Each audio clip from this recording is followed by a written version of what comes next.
আসসালামু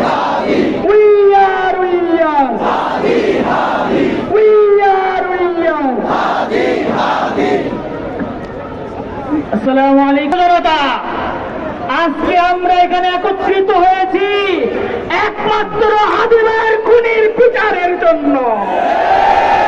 এই ইন্টারিম তাকিয়ে দেখছি এই যোদ্ধারা মাঠ ছাড়বে না। আমার জাগ্রত হবে, আমার জুলাই নেমে আসবে, হাদি ভাই বাংলাদেশ হবে।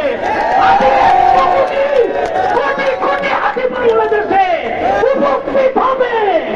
আপনারা বিন্দু মাত্র মাঠ ছাড়বেন না।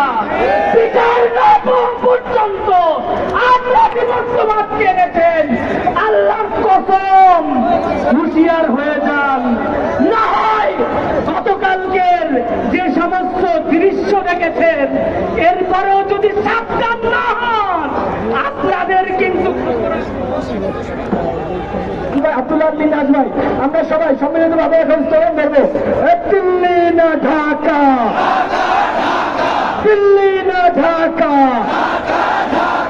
আপোষ না সংগ্রাম, গোলামি না আজাদি, তুমি কে প্রতিরোধ, এবার হবে প্রতিরোধ, আর নয় প্রতিরোধ, এবার হবে প্রতিশোধ। খুনি লীগের আস্তানা ভেঙে দাও ঘুরিয়ে দাও, খুনি লীগের আস্তানা, খুনি লীগের ঠিকানা এই বাংলায় হবে না। দিল্লি না ঢাকা, ক্ষমতা না জনতা। এই পর্যায়ে আমরা বিদ্রোহী কবি কাজী নজরুল ইসলামের বিদ্রোহী কবিতার আবৃত্তি শুনবো। আবৃত্তি নিয়ে আসছেন বিদ্রোহী কবিতাকে আবৃত্তি করার জন্য। আমাদের অন্তরে আছে ইমানের সেই